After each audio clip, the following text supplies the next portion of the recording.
Elon மஸ்கினால் மண்ணுலகத்திலிருந்து விண்ணுலகத்திற்கு rocket அனுப்புறாரு. அதை பண்ண முடியுது அப்படின்னா ஒரு பைசா கூட செலவில்லாம நம்மாலும் இந்த மண்ணுலகத்திலிருந்து விண்ணுலகத்திற்கு ராக்கெட்டை அனுப்ப முடியும்.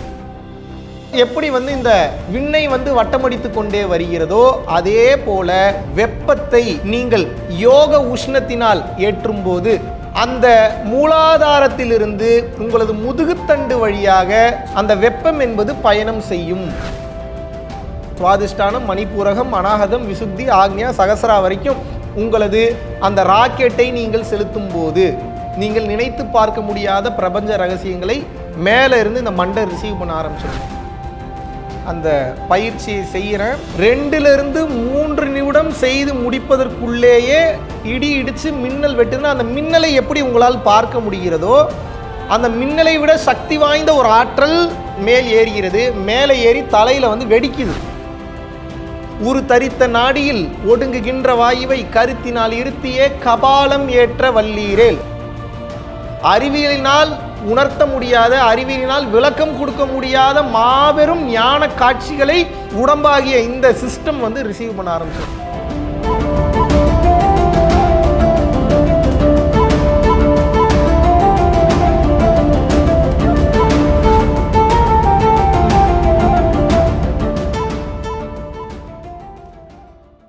குருவே சரணம். இந்த வருஷம் February மாதம் கடவுளோட அருளால் யூடியூப் ஸ்க்ரோலிங்கில் இவரோட வீடியோவை பார்த்தேன். என்னோட வாழ்க்கையில் கடினமான அலையில் நான் சிக்கி தவிச்சிட்டு இருக்கும்போது, மீளா துயரில் இருக்கும்போது என்னை மீட்டு எடுத்தவர் திருகுரு மகாவிஷ்ணு அவர்கள்.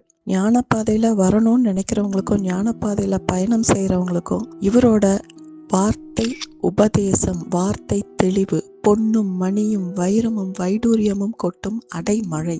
குரு மகாவிஷ்ணு இன்னொருவர்னு பார்க்காம இன்னொரு உயிர்னு பார்க்கணும் அப்படின்னு அவர் சொன்னது நினைக்கும் போதெல்லாம் உருக வைக்குது. என்னை எனக்கு தெளிவுபடுத்தியவர் குரு மகாவிஷ்ணு. குருவே சரணம். நன்றி. குருவே சரணம். அனைவருக்கும் வணக்கம். எலான் மஸ்க் உலகத்திலேயே ஒரு மிகச்சிறந்த ஒரு அற்புதமான ஒரு சயின்டிஸ்ட்னு சொல்லலாம், இல்லை மிகப்பெரிய ஒரு நிறுவனத்தினுடைய ஃபவுண்டர் அப்படின்னு சொல்லலாம். டெஸ்லா அப்படின்னக்கூடிய அற்புதமான ஒரு படைப்பை உலகெங்கும் கொடுத்துட்ருக்கிறாரு. இப்போ மனித மூளையில் நியூராலிங்க் அப்படின்ற ஒரு சிப்பை பொருத்தி மனிதனையே இயக்கக்கூடிய, மனிதனுக்கு நினச்சா அந்த அயன்மேன் படத்தில் வர மாதிரி ஒரு விஷயம் நினச்சாருன்னா முன்னாடி வரும் அயன்மேனுக்கு. அந்த மாதிரி நம்ம நினச்சோம்னா நினைக்கிற பாட்டு ஓடுறது, நம்ம மூடுக்கு தகுந்த மாதிரியான ஹெல்ப் முன்னாடி இருந்து கிடைக்கிறது. யாருக்காவது ஃபோன் பண்ணணும்னு நினச்சோம்னா ஃபோன் போகிறது. இந்த மாதிரி மனிதனுடைய மூளை நினைத்தால் இயக்கக்கூடிய அளவுக்கு நியூரா லிங்க் இந்த சிப்லாம் கொண்டு வந்துட்டார். இப்போ இந்த நல்லது கெட்டதுக்குள்ளே நீங்கள் போகவே வேணாம். இப்போ நம்ம எதை புரிஞ்சுக்கணும் அப்படின்னா, எலான் மஸ்கினால் இந்த மண்ணுலகத்திலிருந்து விண்ணுலகத்திற்கு ராக்கெட் அனுப்புகிறார். அதை பண்ண முடியுது அப்படின்னா ஒரு பைசா கூட செலவில்லாமல் நம்மாலும் இந்த மண்ணுலகத்திலிருந்து விண்ணுலகத்திற்கு ராக்கெட்டை அனுப்ப முடியும். என்னப்பா சொல்கிற, ஆச்சரியமாக இருக்குது. இப்போ பூரா பேரும் பரம்பொருள் ஃபவுண்டேஷன் இதை கற்றுக்கிட்டு நம்ம 10,000 கோடி செலவு பண்ணி ராக்கெட் அனுப்புறதோட இப்படிப்பட்ட ராக்கெட் அனுப்புறீங்களான்னு கேட்டால் தெளிவாக புரிஞ்சுக்கணும். பல நூறு 10,000 கோடி ரூபாய் நம்ம செலவு பண்ணி இந்த மண்ணுலகத்திலிருந்து விண்ணுலகத்திற்கு ராக்கெட் அனுப்புறதுக்கு நம்ம ISRO, Indian space research organisation இருக்குது. அப்புறம் நாசா இருக்குது. இன்னும் ரஷ்யாவில் பல கம்பெனிஸ் இருக்குது, கவர்மெண்ட் இருக்குது. சைனாவில் பல கம்பெனிஸ், பல கவர்மெண்ட் இருக்குது. அதை கடந்த நிலையில் உலகெங்கிலும் பார்த்திங்கன்னா நிறைய ப்ரைவேட்டான சில கம்பெனிஸுமே இருக்குது. இல்லாட்டினா பார்த்திங்கன்னா கவர்மெண்ட் ரீதியான கம்பெனிஸும் இருக்குது. ஆனால் இதிலலாம் இருக்கிறவங்க இந்த வெளி உலகத்துக்கான ராக்கெட்டை அனுப்புகிறாங்க. உள் உலகத்திற்கான ராக்கெட்டை நம்மால் அனுப்ப முடியும். அதை பற்றி தான் இப்போது நான் பேசிக்கொண்டிருக்கிறேன். மண்ணுலகம் என்பது மூலாதாரம், உலகியல் சார்ந்த வாழ்க்கை.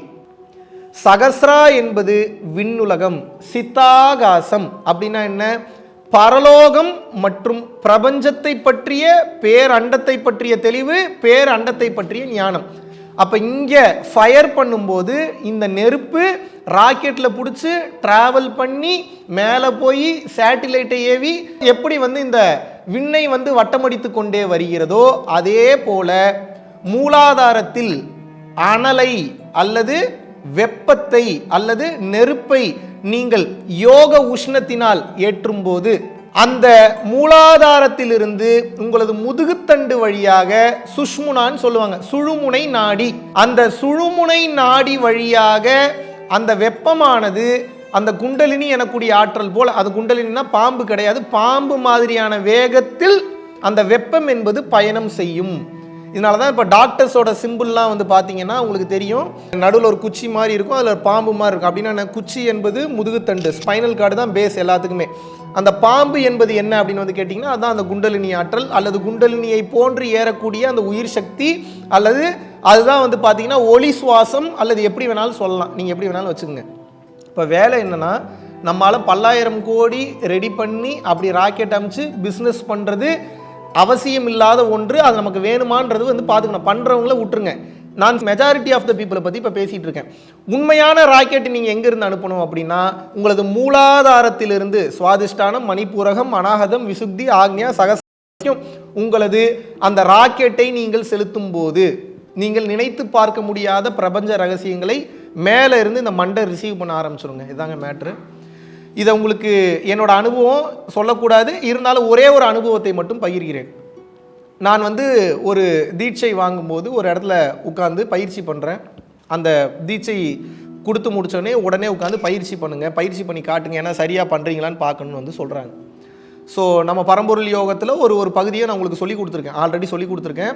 ஸோ அந்த பயிற்சி தான், அந்த பயிற்சியினோட ஒரே ஒரு பகுதியை மட்டும் பண்ணுறேன். பரம்பொருள் யோகம் என்பது பல பகுதிகள் ஒன்றாக உள்ளடக்கியது பரம்பொருள் யோகம். அது நம்ம ரொம்ப வெளிப்படையாக யூடியூப்பில் வந்து ரிலீஸ் பண்ணியிருக்கோம். நீங்கள் வந்து ஹவு டு டூ பரம்பொருள் யோகம், இல்லை பரம்பொருள் யோகம் ரிவியல்டுன்னு நீங்கள் போட்டிங்கன்னா நம்ம வீடியோ வரும், நீங்கள் பார்க்கலாம். அது கூட சேர்ந்து விளக்கு தியானம் சேர்ந்து பண்ணிங்கன்னா இன்னும் சக்தி பெற்றது. அதில் சும்மா ஒரே ஒரு பகுதியை மட்டும் நான் செய்யும்போது என்ன ஆகுதுன்னா, ஒரு சின்ன அனுபவத்தை சொல்கிறேன். எங்கே உட்காந்துருக்கேன் அப்படின்னா, ஒரு ரூமில் தனியாக உட்காந்துருக்கேன். உபதேசம் பண்ணிட்டாங்க. உபதேசம் பண்ணி முடிச்சுட்டு கண்மூடி 2 கைகளையும் கோர்த்து கொண்டு அமர்ந்து கொண்டிருக்கிறேன். அந்த பயிற்சியை செய்கிறேன். கரெக்டாக 2 to 3 மினிட்ஸ் தான் செஞ்சுருப்பேன். 2லிருந்து 3 நிமிடம் செய்து முடிப்பதற்குள்ளேயே சத்தியமாக சொல்கிறேன், பின்னாடி இருந்து அந்த முதுகுத்தண்டு வழியாக, அதாவது கண் மூடி, முழுதுமாக கண் மூடி தான் பண்ணுறேன்.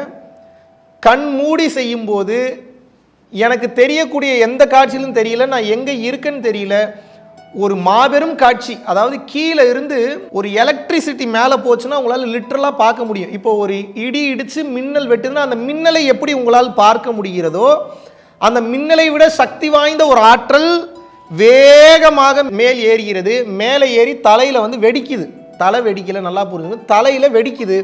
தலையில் வெடித்தோடனே என்ன ஆகுது அப்படின்னு வந்து பார்த்தீங்க அப்படின்னா, நான் இல்லை, அங்கே இல்லைன்னா என் உடம்பு இல்லைன்னு அர்த்தம் இல்லை, நான் என்கின்ற உணர்வு இல்லை, மனம் என்பது இல்லை, எதுவுமே இல்லாமல் வந்து போய்விட்டது. அப்போ என்னன்னா, கீழிருந்து மேலே டிராவல் பண்ணி அந்த ஒளியை அப்படியே பார்க்கிறேன். தலையில் வந்து படார்னு வெடிச்சு சதறுது. இது பட்டாசு வெடிக்கிற மாதிரி கிடையாது, இது ஒரு மாபெரும் பேரண்டத்தினுடைய ஒரு காட்சி. அப்படியே கரைஞ்சிட்டேன். கரைஞ்சதுக்கப்புறம் எங்கே இருக்குன்னே தெரியல. உடம்பை ஃபீல் பண்ண முடியல, கையை ஃபீல் பண்ண முடியல, காலை ஃபீல் பண்ண முடியல, நான் எங்கே இருக்கேன்றது வந்து தெரியல. அது ஒரு அற்புதமான காட்சி. அந்த காட்சியை வார்த்தைகளால் விவரிக்கவே முடியாது. அப்புறம் கிட்டத்தட்ட அப்படியே உட்காந்துட்டு இருக்கேன் இந்த சென்ஸ், வெளி உலக பார்வைக்கு உட்காந்துட்டு இருக்கேன். ஆனால் நான் எங்கேயோ இருக்கேன். ஒரு குறிப்பிட்ட காலகட்டத்துக்கு அப்புறம், ஒரு கொஞ்ச நேரத்துக்கு அப்புறம் வந்து பார்த்தீங்கன்னா மறுபடியும் அந்த உணர்வு நிலை, அந்த காட்சிகள்லாம் பார்க்குறேன். அந்த விண்ணுலகத்துக்கு போகிறேன், அந்த நட்சத்திரத்தை பார்க்கிறேன், சூரியனை பார்க்கிறேன். ஒவ்வொரு இடமும் அப்படியே ட்ராவல் பண்ணிட்டு போகுது. எல்லா இடத்தையும் அப்படியே அது ஒரு வேகமாக பயணம் பண்ணிட்டு போயிட்டு இருக்கு. இப்போ நான் உங்களுக்கு பார்த்தா பைத்தியக்காரன் ஏதோ உளறான்ற மாதிரி தான் தெரியும். ஆனால் இது ஒரு மாபெரும் யோக அனுபவம். இந்த மாதிரி பல்லாயிரக்கணக்கான அனுபவங்கள் பயிற்சி செய்கிற ஒவ்வொருத்தருக்கும் வரும். உங்களுக்கு டவுட் இருக்குது அப்படின்னா கீழே வந்து கமெண்ட்ஸ் பண்ண சொல்கிறேன். இதே மாதிரி எக்ஸ்பீரியன்ஸை ஃபேஸ் பண்ணவங்க நிறைய நமது பரம்பொருள் யோகிகள் இருக்காங்க. நான் கீழே கமெண்ட் பண்ண சொல்கிறேன், பார்த்தீங்கன்னா படிச்சிங்கன்னா உங்களுக்கு புரியும். இது எதுக்கு சொல்ல வரேன்றதை சொல்கிறேன், கவனிங்க. அப்படியே மேலே போகுது, வெடிக்குது, அப்புறம் நிறைய ட்ராவல், அதெல்லாம் பண்ணி முடிச்சோடனே எனது உடல்நிலையை என்னால் உணர முடியல. உடலை உணர முடியல, கையை உணர முடியல, காலை உணர முடியல. எதையுமே உணர முடியாமல் இருக்கும்போது ஒரு காலகட்டத்துக்கு அப்புறம், ஒரு குறிப்பிட்ட நேரத்துக்கு அப்புறம் என்ன ஆகுது அப்படின்னா, அப்படியே கை உணர்றது, கொஞ்சம் கொஞ்சமாக அந்த உணர்வு நிலை வருது. கால் உணர்றேன், கழுத்தை உணர்றேன், தலையை உணர்றேன். கண்ணை திறப்பதற்கு விருப்பம் இல்லை. அப்போ அந்த காட்சியிலேருந்து வெளியே வந்துட்டேன். ஆனால் உடல்நிலை உணர்வுக்கு வரேன். உடல்நிலை உணர்வுக்கு வரும்போது என் வாழ்க்கையிலேயே அப்பேற்பட்ட ஒரு ஆனந்தத்தை நான் அனுபவித்ததே கிடையாது. பல்லாயிரக்கணக்கான அனுபவங்கள் ஒரு மனிதனுக்கு வரலாம், ஆனால் அந்த ஆனந்த அனுபவம் என்பது வார்த்தைகளால் விவரிக்க முடியாத பேரனுபவம். அந்த அனுபவத்தில் அப்படியே உட்கார்ந்துருக்கேன். கண்ணை திறப்பதற்கு கொஞ்சம் கூட விருப்பமே இல்லை. இதற்கப்புறம் வெளியில் போய் இயங்குவதற்கும் விருப்பம் இல்லை, எதை பற்றி சிந்திப்பதற்கும் விருப்பம் இல்லை, எதை பற்றி பேசுவதற்கும் விருப்பம் இல்லை. அது பாருங்க, அப்பேற்பட்ட ஒரு ஆனந்தம் நம்ம உடம்புக்கு வந்து கிடைக்குது அப்படின்னா அதை வந்து நீங்கள் எப்படி வந்து அனுபவிப்பீர்கள் என்று நினைத்து பாருங்கள். ஒவ்வொரு செல்களும் ஆனந்தத்தில் அப்படியே மிதக்கிறது, ஒவ்வொரு செல்களும் பேரானந்தத்தில் மிதக்கிறது. கண்களில் கண்ணீர் வருகிறது ஆனந்தத்தில், ஒவ்வொரு செல்லும் அந்த ஆனந்த நிலைக்கு போகுது. அது வார்த்தைகளால் சொல்லவே முடியாத பேர் அனுபவம்.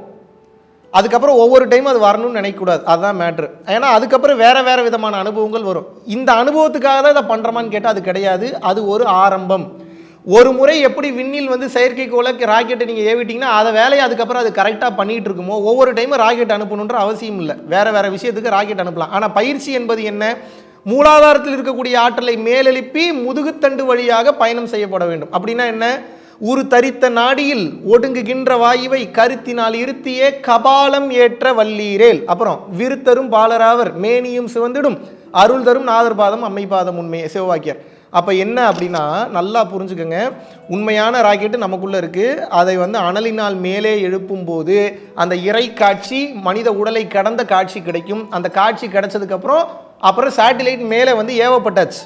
இப்போ மேலே போனதுக்கப்புறம் அந்த சேட்டிலைட்லேருந்து உங்களுக்கு தகவல் வந்துக்கிட்டே இருக்குங்க. இவ்வளோதாங்க மேட்ரு. ஸோ இதுக்கு நீங்கள் பல 100 கோடி ரூபா செலவு பண்ணணுமா சராசரி மனிதர்களுக்கு கேட்டால் அவசியம் அல்ல. உண்மையான கொஞ்ச நாள் தொடர்ச்சியான பயிற்சி சில பல மாதங்கள் பண்ணிக்கிட்டே வரும்போது எந்த மாற்றமும் நடக்கலனாலும் விடாமல் பயிற்சியை செஞ்சுக்கிட்டே வரும்போது அந்த பெரும் காட்சி பேர் அனுபவம் கிடைக்கும். அதுக்கப்புறம் வேறு தகவல்கள் கிடைக்கும், வேறு ரகசியங்கள் புரியும். நினைத்து பார்க்க முடியாதெல்லாம் பேசுவீங்க. அறிவியலினால் உணர்த்த முடியாத, அறிவியலினால் விளக்கம் கொடுக்க முடியாத மாபெரும் ஞான காட்சிகளை, ஞான விளக்கங்களை, ஞான ரகசியங்களை, அண்டத்தின் ரகசியங்களை உடம்பாகிய இந்த சிஸ்டம் வந்து ரிசீவ் பண்ண ஆரம்பிச்சிடும். இதுக்கு பேர் தாங்க உண்மையான பிரபஞ்ச ரகசியம், ஞான விளக்கம், ஞான வெளிப்பாடு. இதை புரிந்து செயல்படுவதற்காக தான் பரம்பொருள் யோகத்தை வெளிப்படையாக உபதேசம் பண்ணியிருக்கோம். பரம்பொருள் யோகம் இல்லைனாலும் நீங்கள் எந்த யோகம் பண்ணிங்கனாலும் சரி, சரியான பயிற்சியை தீட்சை வாங்கி நீங்கள் உபதேசப்பட்டு நீங்கள் தொடர்ச்சியாக பயிற்சி செய்யும் போது இந்த காட்சிகளும் இந்த மாபெரும் அனுபவங்களும் ஒவ்வொரு மனிதனுக்கும் நிச்சயமாக கிடைக்கும் என்பதில் எல்லளவும் மையமில்லை. நன்றி, வணக்கம்.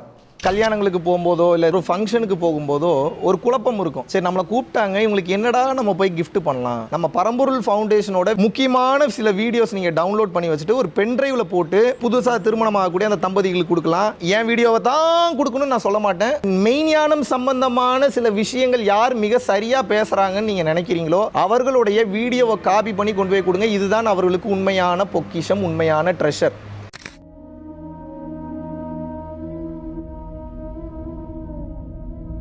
பரம்பொருளின் கருணையினால உங்களுடைய இடைவிடாத அன்னதானத்திற்கு நீங்கள் அனுப்பப்பட்ட பணத்தின் மூலியமாக பல லட்சம் உயிர்களுக்கு இது நாள் வரைக்கும் வந்து சாப்பாடு கொடுத்துருக்கோம்.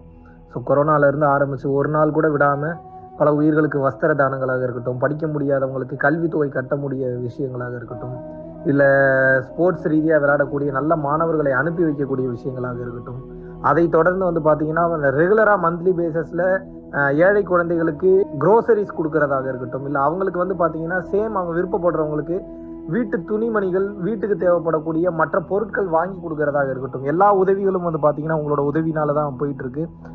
சாது சிதம்பர சுவாமிகள் வளநாட்டார் வந்து ஒரு வார்த்தை சொல்லுவார், பசித்தோர் முகம்பார் பரம்பொருள் அருள் கிட்டும் அப்படின்னு வந்து சொல்லுவார். வள்ளல் பெருமானும் ஜீவகாருண்யம் உள்ள சம்சாரிகளுக்கு எப்பேற்பட்ட சூழ்நிலையிலும் வந்து பார்த்தீங்கன்னா அவங்களோட லாபம் தடைபடாது, தொழில் பிரச்சனைகள் வந்து நிவர்த்தியாகும், அதை தொடர்ந்து வந்து வாழ்க்கையில குடும்ப பிரச்சனைகள் விலகும், அதுபோக குழந்தை சம்பந்தமான பிரச்சனைகள் எதுவாக இருந்தாலும் வந்து இந்த அன்னதானத்திற்காக நீங்கள் செய்யக்கூடிய ஒவ்வொரு ரூபாயும் அது வந்து உங்களுக்கு நிச்சயமாக புண்ணியமாக வந்து சேரும். புண்ணியத்தை கடந்த நிலையில் முக்தி பாதைக்கும் அது நிச்சயமாக உங்களை வழிநடத்தும். அதனால விருப்பப்படுறவங்க நம்மளுடைய பரம்பொருள் அறக்கட்டளையினுடைய சேரிட்டி ஆக்டிவிட்டீஸ்க்கு தங்களுடைய விருப்பப்படக்கூடிய நன்கொடையை கீழே உள்ள டெஸ்கிரிப்ஷன்ல இருக்கக்கூடிய அக்கௌண்ட் நம்பருக்கு செலுத்தலாம். இதற்குண்டான அந்த அருளை சித்தர்கள் உங்களுக்கும் உங்கள் குடும்பத்தாருக்கும் வழங்க வேண்டுகிறேன். குருவின் பரிபூர்ண அருளாசிகள். குரு கடாட்சம்.